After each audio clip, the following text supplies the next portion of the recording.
അതിൽ 8-ാം വാർഡിൽ 65 ആള് ഒരു ഭാഗമുണ്ട്. പിന്നെ അതിൽ 2 ആണുങ്ങളുണ്ട്. 63 തൊഴിലാളികൾ സ്ത്രീകളാണ്. തൊഴിലുറപ്പ് ഏകദേശം 100 പണിയൊന്നും തയ്ക്കാനായാലില്ല. നല്ല തീരുമാനത്തിലെത്തണം. തൊഴിലുറപ്പ് പാവപ്പെട്ടവർക്കുള്ളത് തന്നെയാണ്. പാവപ്പെട്ട കക്ഷികളെ തൊഴിലുറപ്പ് ഇല്ലാണ്ടാക്കാതെ ഒരു വിധത്തിലും നടക്കുകയില്ല. അത് എന്തായാലും ശക്തിപ്പെടുത്താനുള്ള സംവിധാനം ഉണ്ടാക്കണം.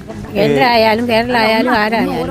നിങ്ങൾക്ക് എങ്ങനെയൊക്കെ ഈ തൊഴിലുറപ്പ് ഉപകാരപ്പെടുന്നുണ്ട്? ഉപകാരപ്പെടുക ജീവിത പ്രശ്നം കൊണ്ട് തന്നെയാണ് ഉപകാരപ്പെടുന്നത്. കണ്ടമാനം സാധനം വാങ്ങി കളിക്കുന്നവരൊന്നുമല്ല തൊഴിലുറപ്പിലിറങ്ങുക. അത്യാവശ്യം ജീവിക്കാനുള്ള മാർഗത്തിന് വേണ്ടിയിട്ട് തന്നെയാണ്. സൂക്കേടായിക്കും ചിലർക്ക് ഭർത്താക്കന്മാർ നഷ്ടപ്പെട്ടവരുണ്ടാവും. എല്ലാ കാര്യങ്ങളും ഉണ്ടാകില്ലേ. അന്നേരം പിന്നെ ഒരു തൊഴിലുറപ്പ് കിട്ടിയാൽ വലിയൊരു കാര്യമല്ലേ. അത് നഷ്ടപ്പെട്ടു പോയാൽ ഭയങ്കര ഇതാണ്. ഏതായാലും ശക്തിപ്പെടുത്തണം.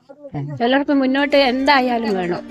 ഓമന തിങ്കൾ കിടാവോ നല്ല കോമള താമരപ്പൂവോ പൂവിൽ നിറഞ്ഞ മധുവോ പാരി പൂർണ്ണു തൻ്റെ നിലാവോ പുത്തൻ പവിഴക്കൊടിയോ ചെറു തത്തകൾ കൊഞ്ചും മൊഴിയോ ചാഞ്ചാടിയാടും മയിലോ മൃദു പഞ്ചമൻ പാടും കുയിലോ മിന്നാമിനുങ്ങേ മിന്നും മിനുങ്ങേ എങ്ങോട്ടാണെങ്ങോട്ടാണീ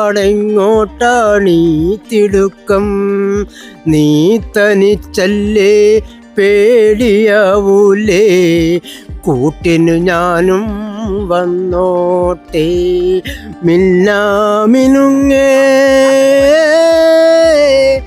മഴത്തും വെയിലത്തും പോകരുത് നീ നാടിൻ്റെ വെട്ടം കളയരുതേ മഴയത്തും വെയിലത്തും പോകരുതേ നീ നാടിൻ്റെ വെട്ടം കളയരുതേ നിയലുപോൽ പറ്റി ഞാൻ കൂടെ നടന്നപ്പോ നീ തന്ന കുഞ്ഞു നുറുങ്ങുവട്ടം മിന്നാമിനുങ്ങേ മിന്നും മിനുങ്ങേ എങ്ങോട്ടാണെങ്ങോട്ടാണീ തിടുക്കം നീ തനിച്ചല്ലേ പേടിയാവൂലേ കൂട്ടിനു ഞാനും വന്നോട്ടെ മിന്നാമിനുങ്ങേ